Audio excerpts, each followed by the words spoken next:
Welcome to another episode of the Snakes Are Us TV podcast, presented by Southeastern Reptile Rescue and its founder and director, me, Jason Clark. Are you ready?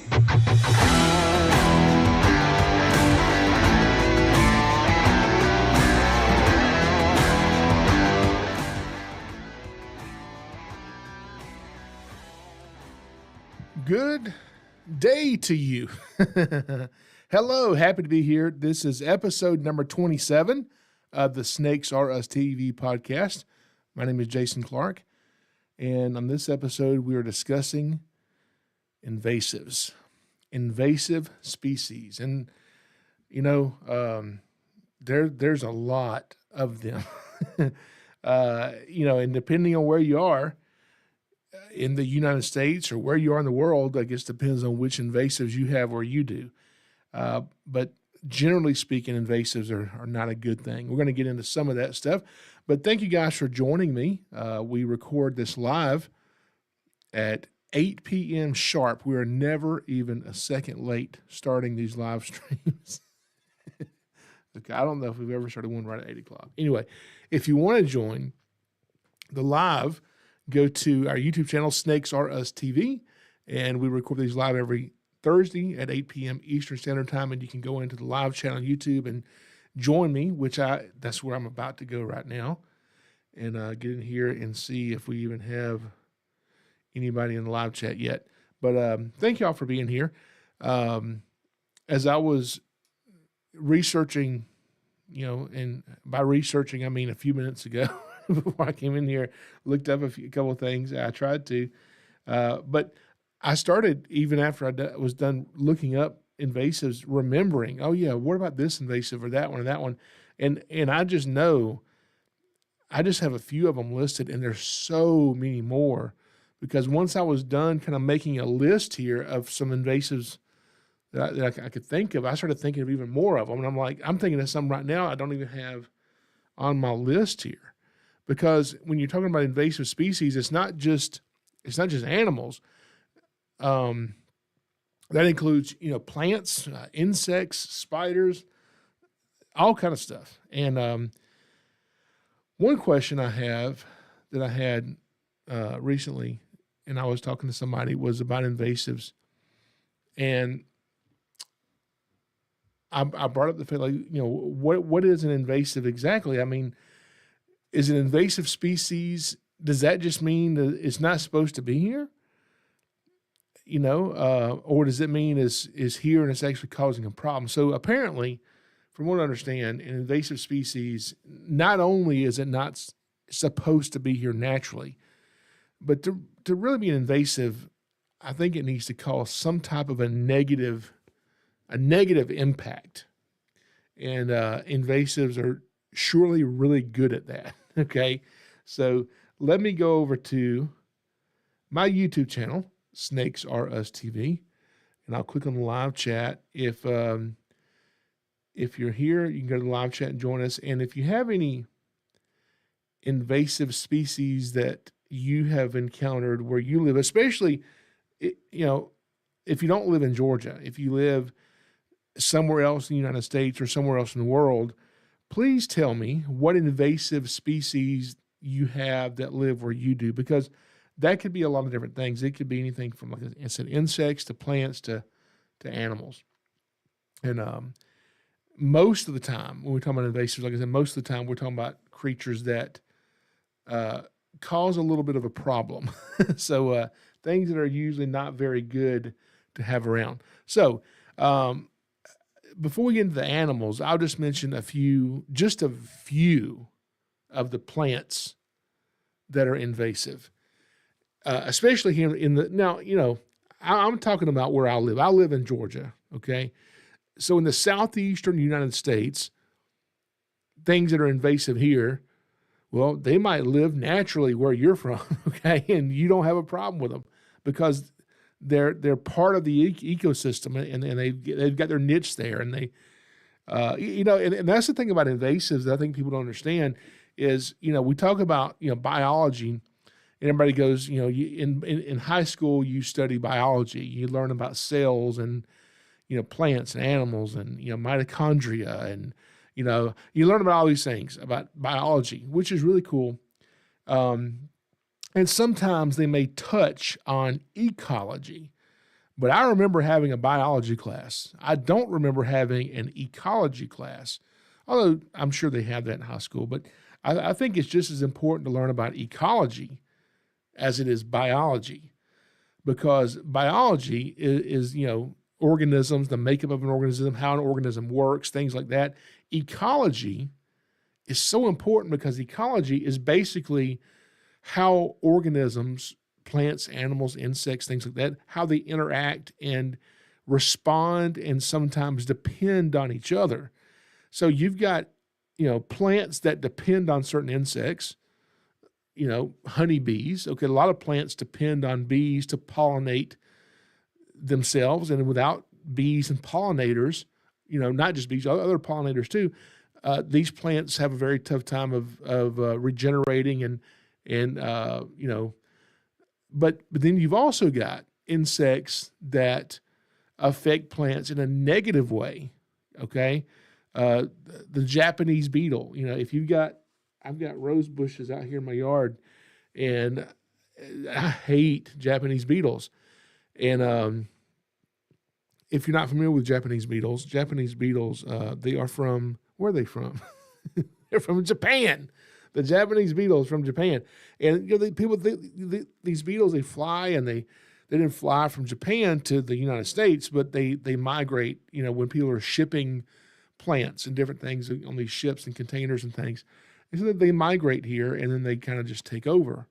And that's exactly what Japanese beetles have done. And there's a whole industry on, these different poisons that can kill Japanese beetles. You have to, mix this solution in water and pour it on the plants of your rose bushes at a certain time of year. And the rose bush uptakes this poison into the plant, which helps the Japanese beetle not be able to eat the leaves of the rose bush. Now, it's just a whole pain in the butt to have to do this.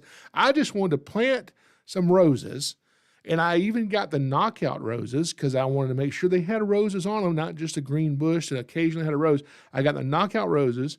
I got several of them, and I planted them years ago. I still have them, and they do pretty well if I can keep the beetles off. But then these stupid beetles get on them, and then I got a rose bush with no leaves, and then because it doesn't have any leaves, it's not going to have any flowers, and they're just a pain. Okay, that's just one. That's one invasive species that really irritates me. Okay, so let's go to the chat real quick. We got Chris Taylor here. Hello, everyone. Glad you can make it. Says Chris, Painted Rocks is back again. Painted Rocks, Chris Taylor are always here. Thank y'all for joining me. Before I even go down this list here of our chat and who's here, I think about you guys all week, okay? And I really, really, really appreciate everybody that listens to the podcast, that watches the live podcast. So it really means a lot for me to go in here and see you guys here. And then, after we publish these, to see the numbers go up of all the people that are going back and listening to this that didn't get to hear it live. But I really do appreciate you guys being here with me live each week. So that really does mean a lot. So Jasper Fiend is here again. Thank you for being back. And Ben Baker's here, says, hello, Jason. Hey, Ben, thank you for being here. Mike Lockhart says, this is the very first time that I get to watch your video. Good. Yeah, you're glad you're here live, Mike. Connor Taylor is back, so thank y'all for being here. Lisa Easter is back in the chat, so thank you guys. So if you are from Georgia in the chat, which I know some of you are, and the ones who are not from Georgia and the ones who are not even from the U.S., if you think of an invasive species, Chris says, yeah, poison ivy should be invasive. I wish we could get rid of poison ivy. I hate poison ivy so much because it breaks me out like crazy. If you think of an invasive species that I don't think about in this, because there's going to be a lot of them. There's going to be some of you at home listening to this will be thinking, I can't believe he didn't mention this one. I mean, this is a big one. How did he not think of this one? And I promise you, as soon as I get off recording this, I'll probably remember, I didn't mention that one. So I'll be equally aggravated that I didn't mention it to you. But a few invasive plants that I can think of before we get into invasive animals here in the southeastern United States, and the devastation that they cause. The big one, the big plant that is now just, I mean, this is like just part of the South. You know, it's almost like if this plant wasn't here, would the South even be what it is? And that is kudzu. Kudzu. I actually like looking at kudzu. I like driving down these old dirt roads and seeing a big kudzu patch. I think it looks so cool. I'm thankful that it doesn't live anywhere near my house. I don't want it near my house. I would never like it enough to want to say, hey, let me dig up some kudzu and put it in my yard. Okay. Never want to do that. But if you don't know about kudzu, kudzu was introduced to the United States back in the 1800s. Okay. And at some type of fair or festival. And, the novelty of kudzu is that it has an extremely fast growth rate. Kudzu, can you believe it grows up to an inch a day? Would that amaze you if I told you it grows an inch a day? Well, it doesn't grow an inch a day. It grows up to 12 inches a day. 12 inches, 1 foot. Kudzu grows this much in one day, like one vine of it, and it climbs. It's a climbing vine. So what happens is with kudzu is it overtakes an area, it climbs up a tree trunk, then overtakes the whole tree. And because the leaves on kudzu are pretty big, as it overtakes the tree, it shades out the tree leaves and basically kills this tree. So kudzu will overtake a native tree and kill it. I mean, that's pretty powerful, and it does it quick. It does it like overnight. No, not overnight, but it does it really, really quick. And so when you drive down some of these country dirt roads in Georgia, you'll see a kudzu patch. And sometimes if there's an old house there, this abandoned house, you'll see literally the outline of a house, and it's just kudzu. It's just leaves in the shape of a house. And they grow up on telephone poles and telephone wires and electrical lines. And it is extremely difficult to get rid of. You have to go in and bulldoze it and rip it up by the root. And it was thought when they first brought this over, the reason it spread so much is because, in the 1800s, you've got all these people who are, trying to make it, and they're living off the land, and they got cows and, having trouble growing enough, hay and everything to feed the cows. And they're like, hey, cows love kudzu. And so they started planting kudzu because it grows so fast. We'll feed all the cows, and cows don't love kudzu. They don't love it. Okay. So the cows over here eating grass while the kudzu's over here growing, and it just takes off. So that's one thing. Then I remember when I was a kid being at my grandparents' house and seeing this little magazine that came in the mail. And this magazine did not have, now this was in the 80s, okay, 1980s. I remember this magazine, and it did not have photographs in it. It had drawings in it, drawings of plants. And you could order these plants from China. And, if you really want to sell a plant to somebody, it might be better to draw a picture of it than to put a photograph of it, because you can make it look any way you want to make it look. And that's exactly what the Chinese did. They drew these magnificent, beautiful pictures of these plants and these landscapes, and they'll tell you how fast growing they are and how wonderful they are, and then the amazing part of this magazine that I saw was, even as a kid in the 1980s, I could not believe how cheap these plants were, like $1. I mean, just so cheap to buy these plants. And so it's only $1, so it makes you want to buy 20 of them. You're going to be ordering from China, might as well buy 20 plants, so one plant. And one of the plants I always remember seeing the photo, the drawing of it, was mimosa. And if you may have heard of mimosa, if you don't know what it is, go Google mimosa, and it has a really pretty purplish pink flower on it that's kind of wispy looking. It's really pretty. And I remember these growing along the fence where my grandparents live, and they had kind of taken over. I don't know if my grandparents planted them or who planted them. They were in a neighborhood, and these were like growing along the fence and grown into the chain link fence. The trunks were this big around, and they were 30 feet tall, 40 feet tall. And mimosa grows extremely quickly, like very fast. It is invasive. It kind of takes off and takes over. And then once you plant one of them, you'll have another one pop up over there, another one pop up over there. And so you're like, oh, I wanted one invasive. I wanted one mimosa tree. I didn't want 8. They're just kind of popping up wherever you want, wherever you don't want. And so I remember mimosas and then that happening. So that's one. Another one that is Chinese privet. Now, mimosa, at least mimosa, in my opinion, is a pretty plant. I can see someone planting mimosa in a Japanese garden somewhere, a Chinese garden, and it looking really, really nice.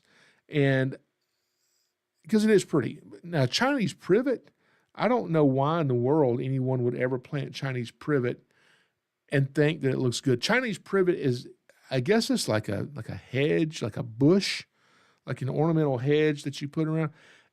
But the problem with Chinese privet is that so many people would plant this stuff, and it gets these little tiny little berries on it, and then birds love to come and eat the berries off of the Chinese privet.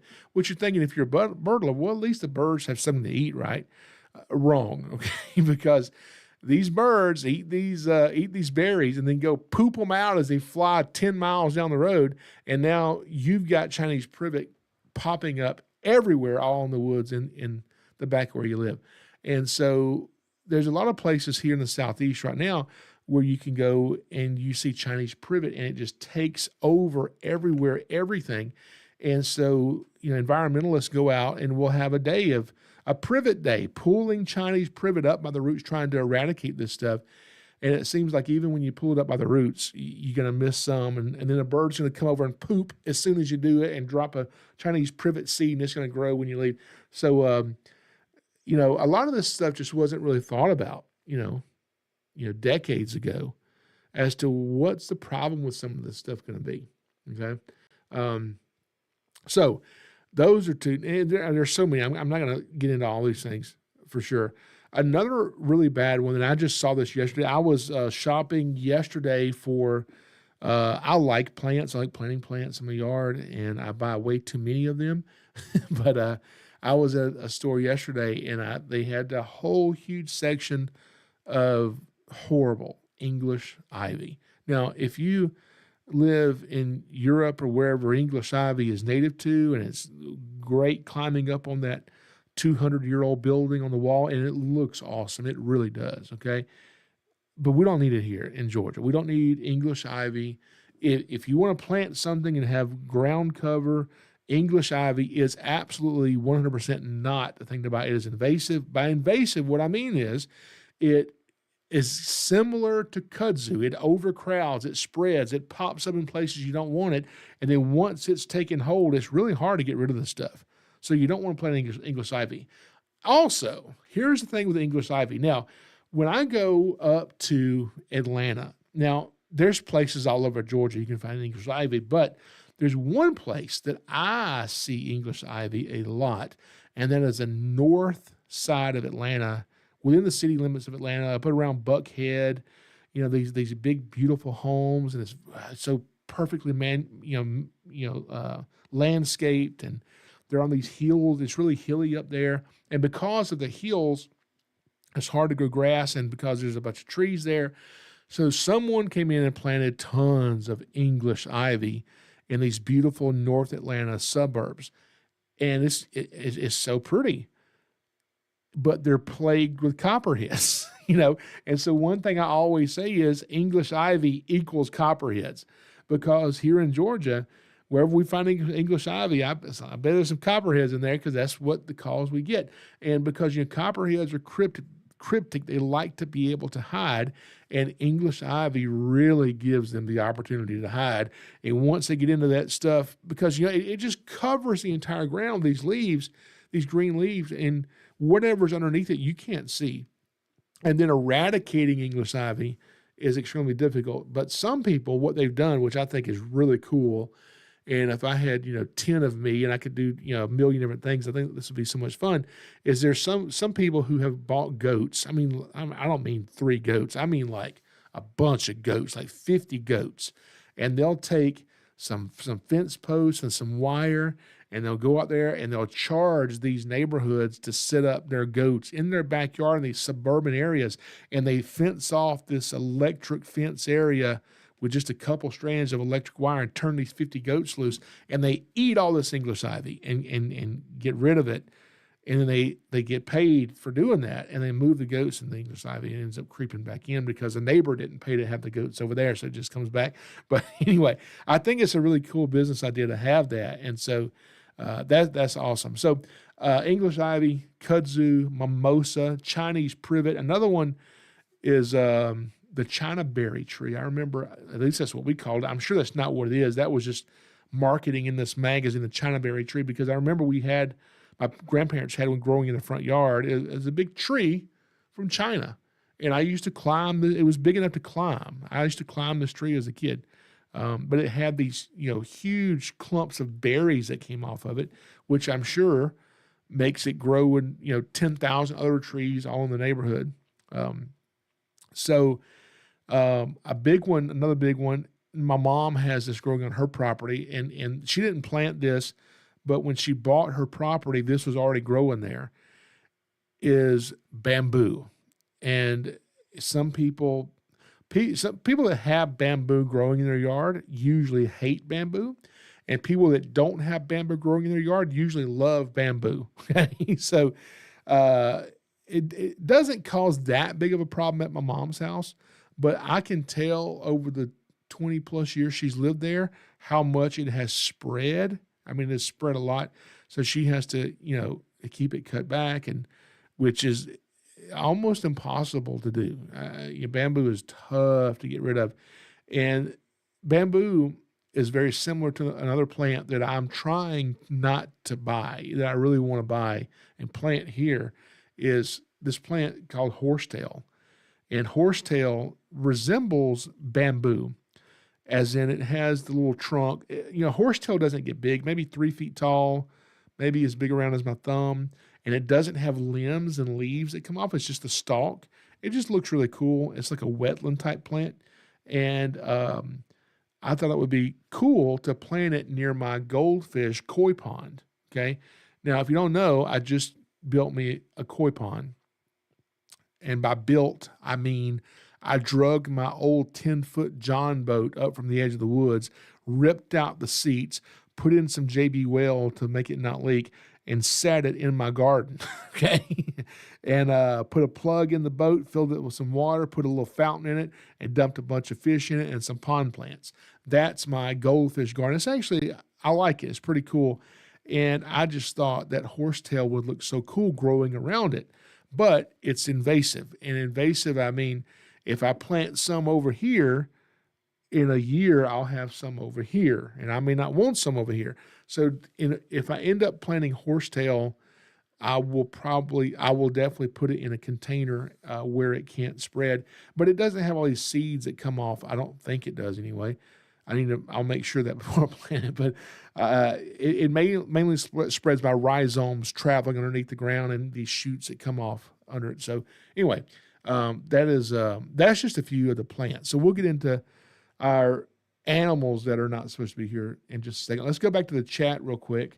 And we'll get into the animals that live down here. So we got some more people joining us. John McBride Jr. Hello, Mr. Clark. How you doing tonight? Thank y'all for being here. David Leos is here. Thank y'all for being here. So before we get into the animals and the reptiles, because there are some invasive reptiles, and actually there's a new snake. People always ask me, how many snakes live in Georgia? Well, it depends on when you ask me how many snakes live in Georgia, because there's a snake that lives in Georgia that it's here to stay and it ain't going nowhere. And it is definitely not from Georgia. We're going to talk about that one in just a minute. Before we do that, let me cover just a couple of insects. Now we'll get into a lot of these. We mentioned Japanese beetles. Also the boll weevil, The boll weevil is from, I think, Central America, and here in Georgia we have a big cotton industry, and boll weevils eat basically the leaves of cotton plants and can devastate crops. And um, another one that's more recent that just kind of made the news in the last few years is a spider from Japan, the Joro spider, Joro, Joro spider, and it's basically like a big riding spider, and it reminds me of some of the natives that we have here. But it's a really big spider that makes these big, beautiful webs and sits in the middle of the web and catches flying insects. And so I've been hearing things about if you find Joro spiders, make sure you kill these things. And the last I heard, unless there's new information, I've heard that it's we don't know if these are detrimental or causing a problem. Are Joro spiders causing a problem yet? Do we know if they're because sometimes you'll have an animal or creature that shows up that's not from here, but doesn't really cause an issue. It's not causing a problem, okay? And we're going to talk about some of those too, because we do have some reptiles that live in Georgia that are not supposed to be here that don't really cause a problem. It's not a big deal. So I don't know if the Joro spider is one of those that causes a problem or not. One that does cause a problem that I hate, that I've actually got this on my YouTube channel, and we had to go out to remove some eggs from underneath a basketball goal, the base of a basketball goal hoop, and there was some snake eggs there. As I'm removing these snake eggs, I see a flatworm. This flatworm is, some people call it a hammerhead worm. It's a planarian, and these things get over a foot long, and it looks like they have like a hammerhead, and they're really slimy and kind of like a slug. They're slimy. They're long and skinny, and these worms are from Asia. They are not native. They are invasive, and the problem with these worms is they actually prey upon one thing is they prey upon earthworms, which are very beneficial. So we want earthworms around. We don't want hammerhead worms around. So people are encouraged when they find those to destroy them. The problem is if you just kind of chop one in half, certain pieces of it can regenerate, and from what I understand, you might end up with two worms. Okay, I think there's certain places you have to chop it. I think but. So I think you can pour vinegar on them or salt or something, or completely, burn it. I don't know, but hammerhead worms, the broadhead, the flatworms, planarians are not good to have around. Also, I think there's some type of a neurotoxin that's in this worm. So if your dog goes out and eats this thing, it can, I don't know if it can kill your dog. It can definitely make your dog sick for sure. But anyway, so as far as animals, let's just get into some animals that we have here in the Southeast that are invasive. And some of these are going to be reptiles. There's several invasive reptiles that we have now in Georgia that are not supposed to be here. But before we get into those, let me mention, because like I said, not just talking about snakes, okay? Because when I talk about plants and mammals and insects, these plants and mammals and all these other things that are not, snakes affect natives, because that's why I mentioned at the beginning of this about not just biology, but ecology, because how all these things in nature are interconnected together. So you got one creature over here that may not seem like a big deal, but it affects this, which affects this, which affects this. And so before you know it, you've got your native reptiles and native animals that are supposed to be here that may already be having problems even existing because of habitat loss and whatever. They're having an even bigger problem now, because of these invasives. So a lot of these plants I'm mentioning, a lot of the insects and things I'm mentioning, can take their toll on our native reptiles. Some things we have here in the water, tiger shrimp. Tiger shrimp get big, and if you like shrimp, they taste like shrimp. But the problem with tiger shrimp is they They eat our native shrimp.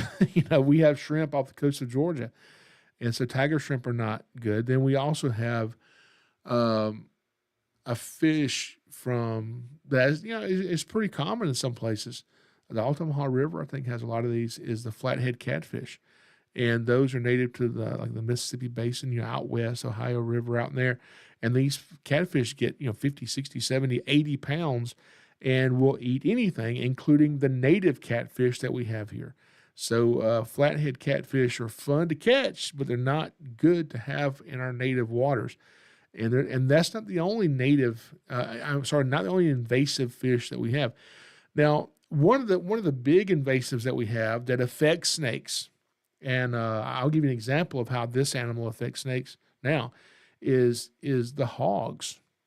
And wild hogs are not from the United States. They're not supposed to be in any state in the U.S.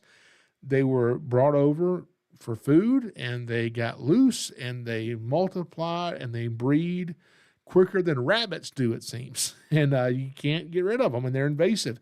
And they not only breed like crazy, but they harm the landscape. If you're a farmer, they dig up your crops. They cause erosion problems because they're rooting all through the. I mean, if you got one pig, maybe it's not doing that much, but that one pig turns into 40 pigs, 40 hogs, and they're all traveling in a herd, and they come through your property and root everything up, and now you don't have any grass. You don't have erosion control all of a sudden. But that's not the only thing they do. They also kill native animals. On one of our YouTube videos here, we went out with a researcher who was tracking timber rattlesnakes with radio telemetry. And you can see that video here on our YouTube channel. And in the video, we go out and we find several timber rattlesnakes. And these timber rattlesnakes had radio transmitters inserted into them. Then we go out there with an antenna and basically pick up the signal and follow it to find the rattlesnake. Then they catch the rattlesnake. Then they take measurements. And, it's an ongoing study. Really cool what these researchers are doing. And after I filmed the video and published the video, put it up on YouTube, several months go by, a year goes by, and I talked to this researcher, and he says, man, you know what? Every single snake that we videoed that day that's on that YouTube video, every one of them is now dead. I'm like, what? What do you mean they're dead? Got ran over by a car? Somebody killed them? What? No, hogs ate them. And so, that's really just disheartening because they're doing this research on these snakes. They got these expensive transmitters in them too. And hogs are eating them, just going up to these large, big rattlesnakes and eating them. Now, that brings me to another thing about rattlesnakes. And this is a question I get all the time, is people will say, rattlesnakes have stopped rattling because of hogs. That they've gotten to where they kind of stop rattling now because it gives away their position to hogs. Now, I don't believe that. Okay, here's why I don't believe that. It would take so many more hundreds or thousands of years for snakes to kind of get to that point to where they've decided. There's hogs around here now. They've only been here for a couple hundred years or less. So let's stop rattling because these hogs are finding us. That's not really how that works. But I don't really know how it works, but here's how I think it works. So let's say you got a clutch of rattlesnake babies, okay? And within this clutch of rattlesnake babies, a timber rattlesnake may have 20 babies per litter, 20 neonates, okay? The reason they have so many is because most of these will not survive. Most of these are going to be prey before they're ever predators, okay? That's why they lay so many eggs. That's why they have so many live snakes, depending on what snake it is. That's why they have so many babies, is because they don't all make it. So if you do have some snakes survive and make it to adulthood, the snakes which are more high-strung and more nervous and more prone to rattling when danger comes, well, you'll find those a lot quicker and eat them, okay? And the snakes that maybe have a calmer disposition just by nature and they just don't rattle as much. Well, you may not ever know that snake's there because it never told you it was there because its camouflage works so good. So that snake lives to pass on its genes, so that could be one part of it. But timber rattlesnakes in general are very different than rattlesnakes, mostly rattlesnakes on the western United States, because they seem more laid back as far as getting quick to want to rattle. If I want to, like I've said before, if I want to use a snake for a movie that's a rattlesnake, they want it to rattle, I'd rather use a western diamondback than I would even an eastern diamondback, because I know a western species of rattlesnakes will almost always rattle on cue when I want them to rattle. And they won't shut up rattling. They just rattle all day long. But sometimes your timber rattlesnakes don't do that. That's just their nature.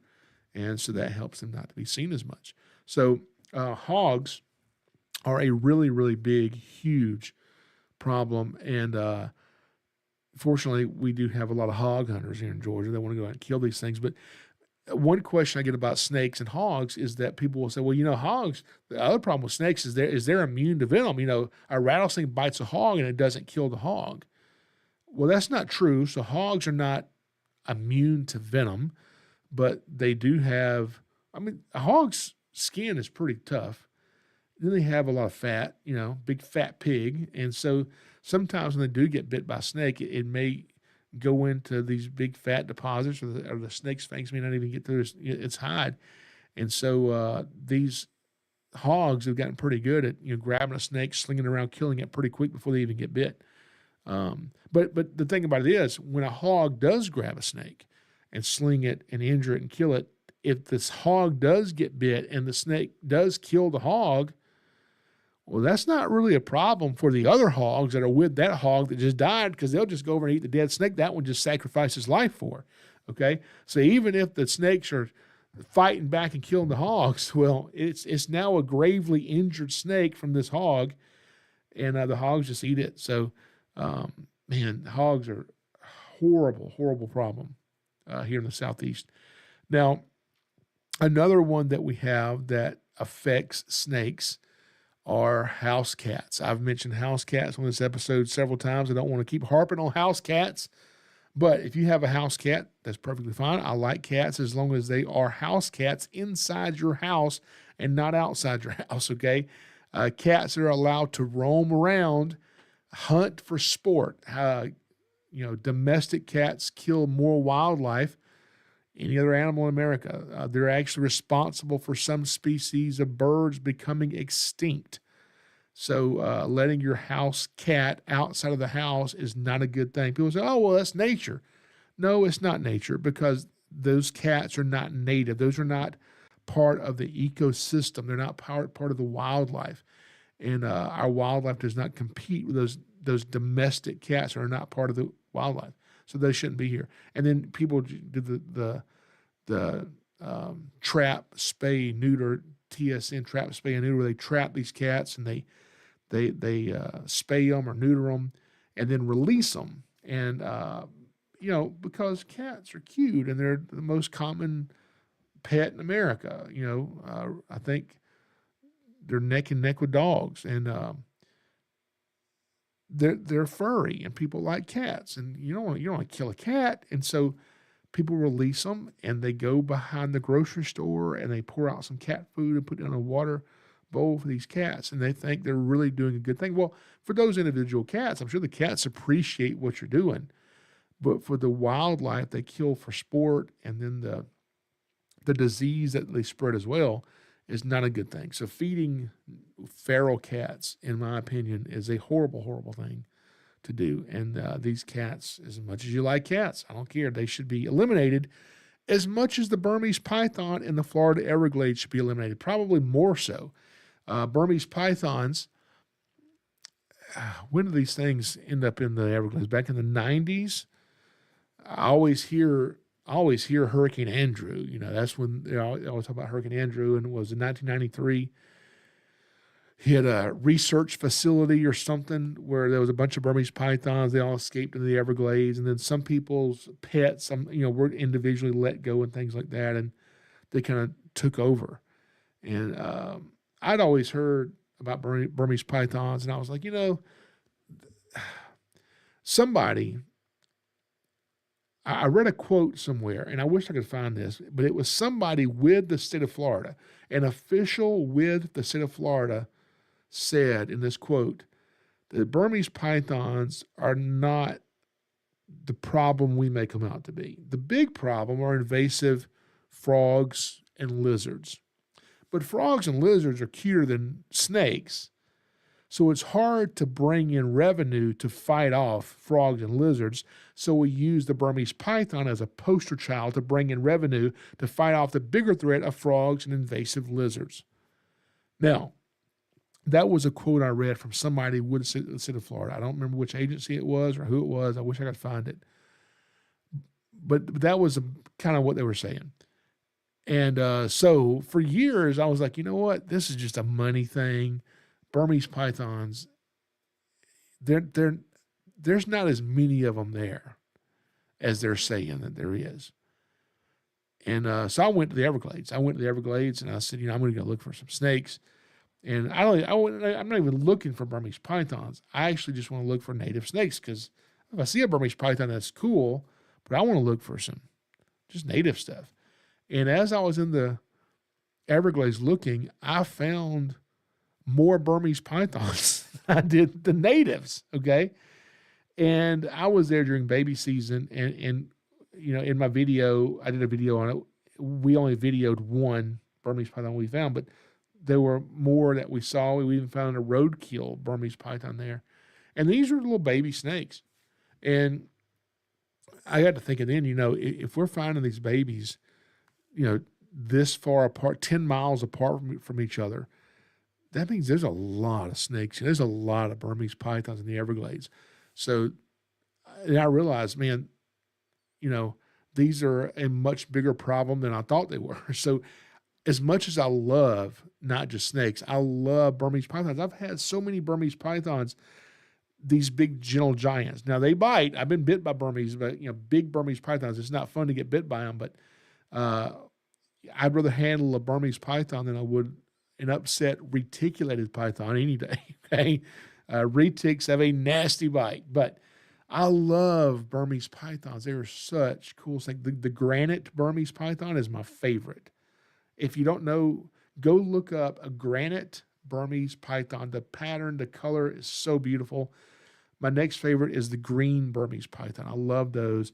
And then just a normal brown, tan Burmese python. Then the albino is probably my fourth favorite. The Brittany Spears snake, they call it. So those are really cool snakes. I love those. But Burmese pythons are a big issue, and they are invasive, and they're devastating the natural population. So just like I can sit here and say that if you have a cat, and even if you love cats, you should not be feeding cats behind the grocery store and giving them cat food. That's a bad thing. Those cats need to be removed from nature and either kept in captivity or euthanized as much as you like cats, okay? I can say the same thing about Burmese pythons, and I am saying that. As much as I love Burmese pythons, I don't want anybody to kill them. I wish that all the ones that are there could be taken into captivity and not killed and held by people and let them live out their lives in captivity than to wreak havoc in the ecosystem of the Everglades. That's what I would like to have happen, but that can't happen because even the people who do have Burmese pythons legally, they still don't take care of them and want to dump their snake when it gets too big. So finding homes for tens of thousands of Burmese pythons that are in the Everglades now is going to be an impossible task, and it's not going to work. So unfortunately, as much as I hate it, I don't like it, a lot of Burmese pythons need to be eradicated and even euthanized, which I don't like that. But, just like you don't want to, maybe if you're a cat lover, you don't want to see somebody killing cats.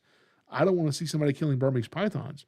But feral cats and Burmese pythons are a problem, and we don't need them in the wilds of South Florida, and we don't need feral cats roaming around neighborhoods. So both of them are a problem. Fire ants. Fire ants are invasive. They are from South America, and fire ants cause a problem with our native snakes. It is thought that a decline in the eastern king snake here in Georgia, that fire ants may possibly have something to do with that. You know, you've got rat snakes. We've got, 4 different rat snakes in Georgia. You got a black rat snake, a gray rat snake, a yellow rat snake, your red rat snake, your corn snake. Then you got 4 rat snakes. Then you got 4 king snakes. You have your eastern king snake, your scarlet king snake, your mole king snake, and your black king snake in extreme northwest Georgia. So 4 different king snakes, 4 different rat snakes. But it seems that we're not really seeing now, unless there's information that you guys know that I don't know. It seems we're not seeing fire ants affect rat snakes the way we see them affect king snakes. And both king snakes and rat snakes, they lay eggs, and these eggs will have to be under somewhere where they have to incubate. If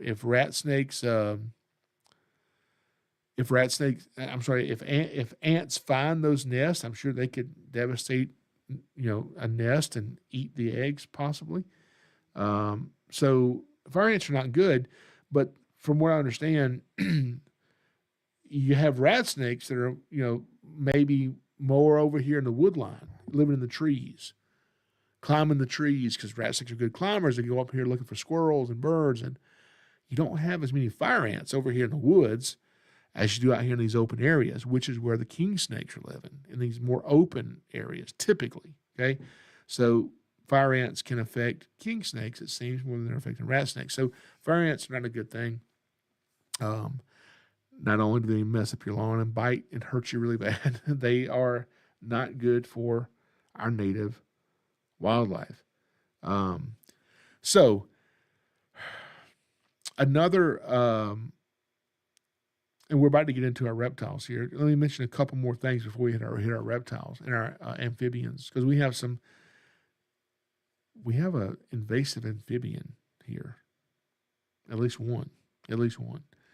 Armadillos. Now, armadillos, we talk about invasive species. You think about animals that are brought in by people, like your rat, your big rats that are brought in on these ships that are from Europe and brought into the U.S. Now, New York City is overrun by rats, and I went to New York City and I saw big rats running down the sidewalk and climbing up into trash cans and pulling out food and running away.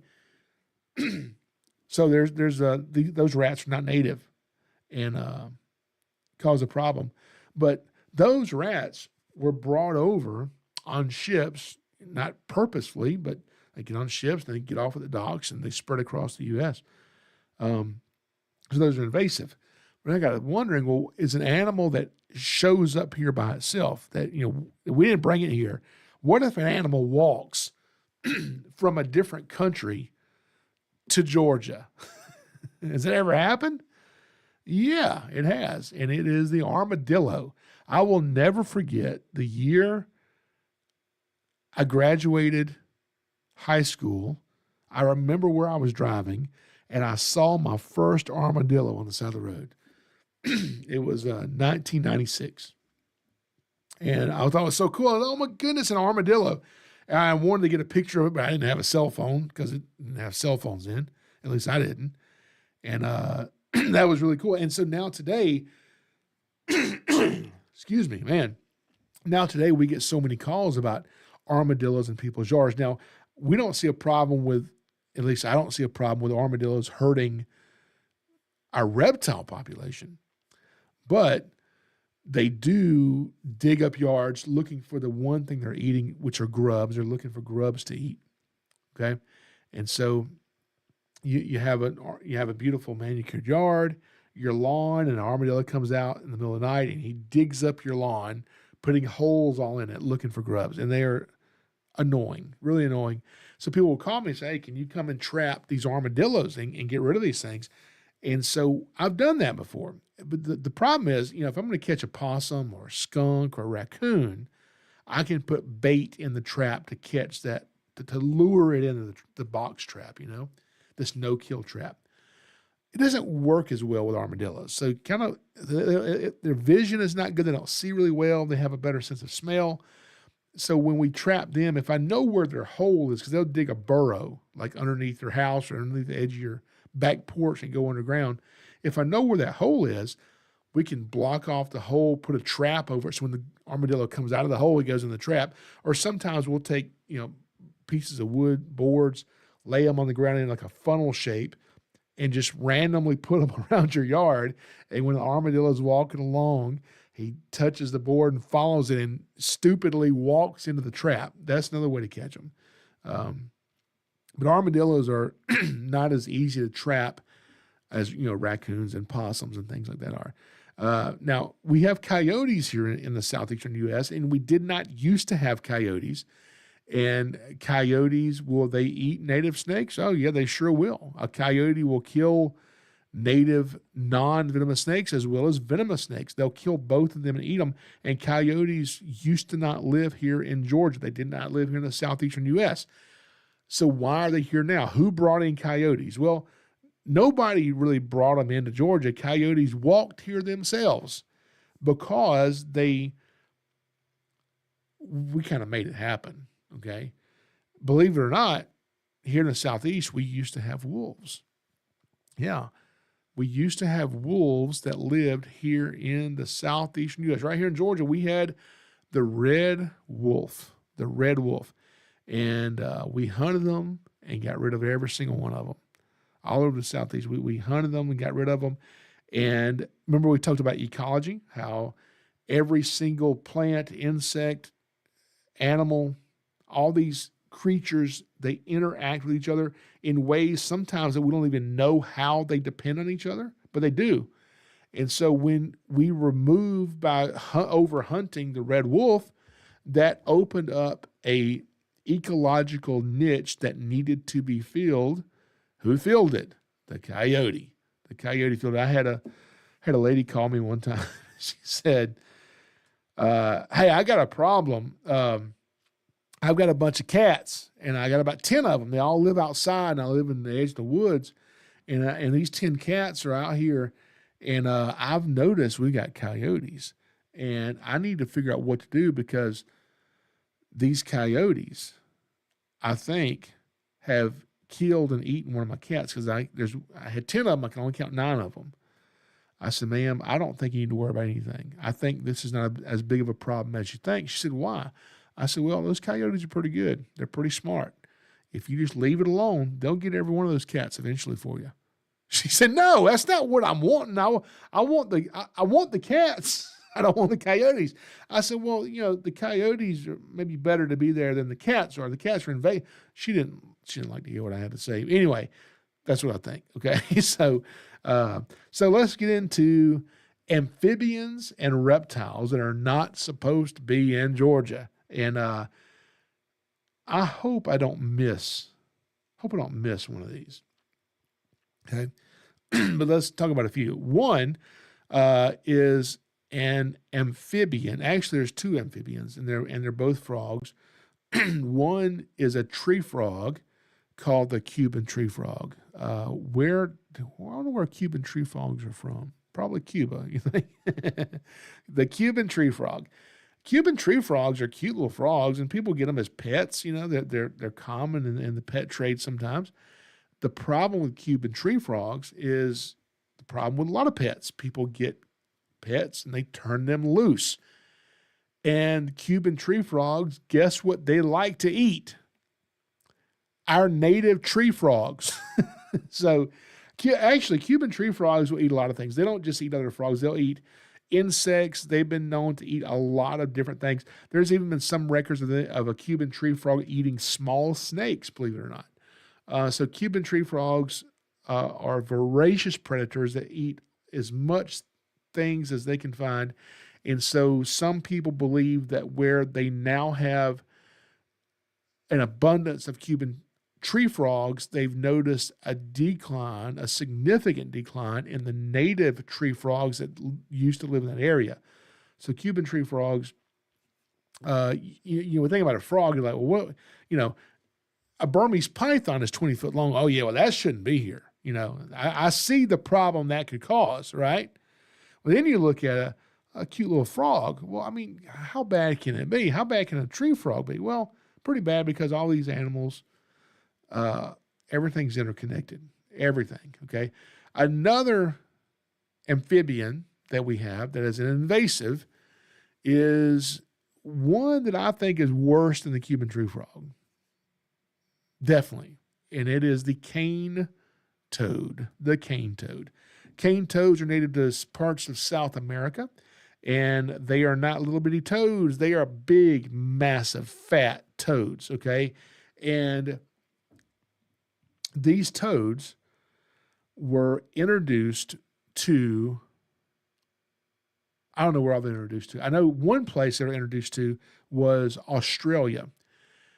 And they were supposed to eat some kind of a beetle, like a cane beetle or something. Maybe that's where they get the name cane toad. I wonder, because these probably are not called cane toads in South America. There's probably some other name for them.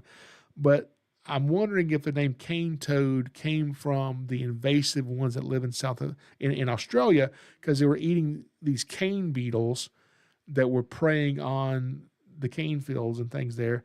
But the thing they found out was when they released all these cane toads, they didn't really like to eat cane beetles. They didn't really like to eat these beetles that they wanted them to eat. They were eating everything else. So cane toads, like even worse than Cuban tree frogs, will eat anything they can overpower. And like I said, a cane toad gets big. I mean, cane toads get, what, a pound? I mean, that's pretty, a 1 pound toad. They might get bigger than that. But cane toads are also now living in Florida. So if you're living here in the Southeast, you're like, well, at least they're in Australia, not here. Well, they're here. They're in Central Florida. And we've had instances already of people. Now, cane toads are illegal to have. They are a prohibited species. You cannot own a cane toad as a pet, okay? You have to have a license for it. Now, in some of my videos, I've got at least one video with a cane toad in it that that we had come in. But cane toads are a prohibited species. Now, a cane toad will lay tens of thousands of eggs at one time. I mean, thousands and thousands of eggs. They reproduce like crazy, and they get big and they overpower anything they can eat. But that's not the biggest problem. Well, that's a big problem. But there's another problem with cane toads, is on the back of the cane toad, like our native American toad or our southern toad, they have these poison glands, these parotoid glands that secrete a poison. So if you go and pick up a toad and, it might get a little bit of poison on your hand, you touch your eye, maybe itch a little bit, maybe burn some. And but these cane toads, their poison is much more powerful than the toads' poisons that live here in Georgia naturally. Okay, what does that mean for you? It means that if you live in Central Florida and you have a cane toad in your backyard, which if you live in Central Florida, you probably do. What happens when your dog sees this little rubber bouncy ball it looks like going across your backyard? Your dog may think, oh man, that's a play toy, and goes over and, munches on this cane toad, or maybe doesn't even try to kill it, just kind of mouths it and puts his mouth on, just playing with it. And this cane toad doesn't really find that appealing, so he releases some of his toxins, his poisons, off the back of his neck, his head, and through those parotoid glands. Is this white, pussy looking stuff that comes out. And it's been documented that toxin can possibly kill a dog in as little as 15 minutes. That's some powerful stuff.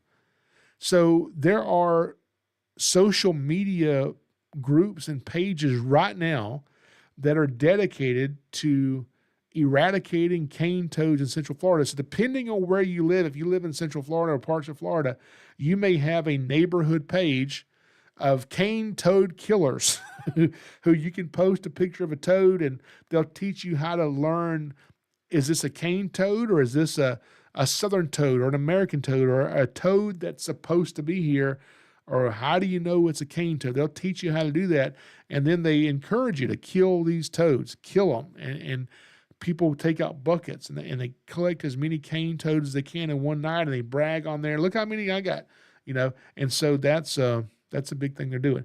Now, another invasive, as far as reptiles go, invasive reptiles we have in Georgia, and there's a few. One is the Mediterranean gecko. These started showing up many, many, many years ago. We started getting our first calls about them from trucking companies who were freaked out about all the lizards in the back of their 18-wheeler and wanted us to come out and figure out what this was. We go out there, and there's 40 lizards in the back of this truck, but they were telling us these lizards were a couple feet long. We're like, they're not iguanas. We know what iguanas look like, but these are like 2-foot-long lizards running everywhere, climbing on the ceiling. We get there, and the biggest one we ever found was about 4 inches long. So they're seeing these 3 and 4 inch lizards that are very small lizards, and their imagination is growing them to 2 feet long. And from what I understand, Mediterranean geckos don't really cause a problem. They don't really cause an issue, at least not one that we know of. So they're not really causing a problem to our native lizards, I don't think. At least that's the last thing I heard. And so usually where you find industrial buildings where you have shipping, trucks shipping in back and forth, and those buildings have lights on outside, which attract insects. The lizards are coming in on those truck shipments and hanging around those buildings because of the lights. So if you go around some of those on the south side of Atlanta, places like that, you can find tons of Mediterranean geckos, and they can walk on glass. They can walk across your ceiling. They're pretty cool little things. Don't do really well in captivity, but they're cool little lizards. Now, this brings us to the last invasive I want to talk about tonight. And it is a snake. And it lives in Georgia. And I don't think whatever we do, I don't think we're ever going to get rid of this thing. Before I mention that, let me go back to the chat real quick and read some of your comments here real quick. Thank you guys for everybody that is here, that is joining us. And so let me read a couple of comments. So John McKibney Jr. asked a question. When are you going to rescue snakes, Mr. Clark? When am I going to rescue snakes, or when am I going to show you that I've been rescuing snakes? Those are two different questions, okay? So we've already been rescuing snakes, and I see you're in California. Thank you for being here. Thank you for watching. So we've already been rescuing snakes, and we've been filming some of them. I do already have some things that we've done already this year. That one of them is a pretty funny call that we got, that I had to go out and get a python. And I'm not going to tell you about it yet. I did film it. We'll be putting the video out. It was the situation. I understand how it happened. Fortunately, it turned out to be good, and we got it resolved. But some people were scared in the process, and so that'll be a video we'll have coming out. And we will go back to putting out our YouTube videos of all of our rescues coming up as the year starts to ramp up for us. So we do already have some of those filmed, though. So that will be coming out. So be looking for that. Now, there are lots of people. Diana Yount, state DNR folks can really downplay issues. Yeah, sometimes. Cheesy Cheetah is back. Thank you for being here, Cheesy Cheetah. Ben Baker mentioned cane toads. Yep, we just mentioned cane toads. Cheesy Cheetah says, Chicago downtown has rats too. Yes, I think most major cities have rats. Not all of them are animals. But, yeah, they have rats too. And let's see. Anyway, thank you guys all for being here. I'm not going to read all these comments right now while we're live, but anyway, Ben Baker says, coyotes also eat dogs, which is true. If you have a little dog, and my daughter has a little miniature schnauzer, And I'll tell her, especially in the wintertime when food for wild animals is more scarce, I'll tell her, don't leave your dog out late at night unattended. You can go there with it because we have coyotes that come right up to our front door almost, and they'll eat that dog. So I tell her all the time to watch it. But yeah, Ben Baker says coyotes also eat dogs, which is why coyotes are thriving in populated areas. They decimate wildlife, rabbits, raccoons, foxes, skunks, possums, and pets. That's true. There's a big problem around the Atlanta area of coyotes in these neighborhoods. And the problem with us getting rid of them is that coyotes don't walk into a box trap very easily. They're you can catch them that way, but it's hard to do, especially if you have a whole pack of them. The coyotes are easier to trap if you have a leg hold, a foothold trap. The problem with that is you're sitting in a neighborhood, a suburban area where you got kids and you got house cats roaming around, you got people's dogs. So you don't want to be catching people's pets in these leg hold traps that can injure them. So that's a really hard thing to do. All right, so back to the snake. We have a snake that is not native to Georgia, and it is here to stay. And it's a pretty cool snake. And it's a snake that it doesn't cause a problem. It's not like a Burmese python. And if you found one, you may not even know it was a snake. It is called the Brahminy blind snake. Is it blind? No, it's not blind. It does have eyes, but it doesn't see very well. Mostly sees light and dark. That's kind of what it sees. They are extremely minuscule, tiny, miniature, little tiny snakes, very, very skinny. They're like a black, grayish, some of them are kind of a dark gray color. But here's the problem with the Brahminy blind snake. See, these snakes are often called the flower pot snake because where they're from, which I believe is Asia, I think everything bad's coming from Asia. All these invasive trees, mimosa, okay, Japanese beetles, okay. So some of the things that do really well living in Asia devastate the things that we have here. So we don't want a lot of those things here. But Brahminy blind snakes are also called a flower pot snake because what happens is these snakes live in the soil and eat things in the soil. And if you have a really cool jungle over there in Asia and you got some pretty awesome plants over here, and I bet those people in America would like to have this plant as a house plant, or maybe they want to have this plant growing in their yard.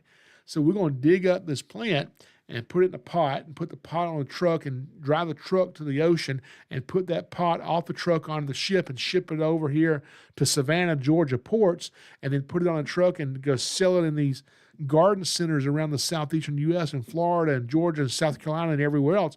And then when you take this plant and you go buy it and you bring it home and you dig a hole, you put it in the ground, what have you just introduced into your yard? The Brahminy blind snake. Now, what if you only have one? What if in this flower pot there's only one snake, only one Brahminy blind snake in there?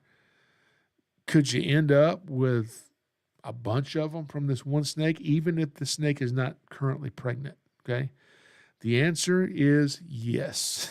So, Brahminy blind snakes are capable of something called parthenogenesis.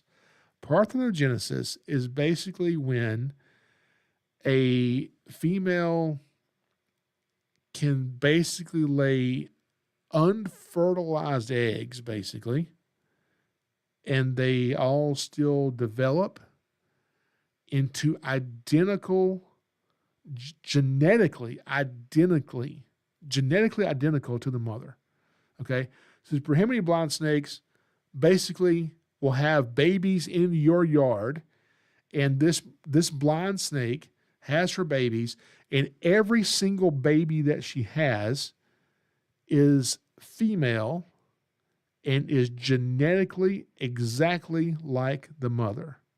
Oh my Lord, I just had a thought. What if humans could do that?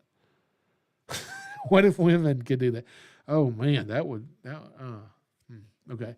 Let's stay off that topic. Okay. But, yeah. So they lay these unfertilized eggs and they, well, that's what parthenogenesis is, but Brahminy blind snakes, I don't know if Brahminy blind snakes lay eggs or they have live birth. I would think those things have live birth because they're so small. Somebody looked it up. The Brahminy blind snakes, are they viviparous, oviparous, or ovoviviparous? Those are the three ways snakes give birth. So viviparous is basically live birth. Oviparous means they lay eggs. And ovoviviparous is kind of neither one. That's what your copperheads, cottonmouths, rattlesnakes do. A little bit different. At least I wonder if I've mixed all those up. I think I've got that right. I think I know which ones is which there. Anyway, so that is our Brahminy blind snake. And I've never found one myself in person. I have had people find Brahminy blind snakes and call me and say, hey, I just found this weird thing. I think it's a worm, could be a snake. And it's really cool. They send us photos of these things, and they have these little tiny black dots that are their eyes.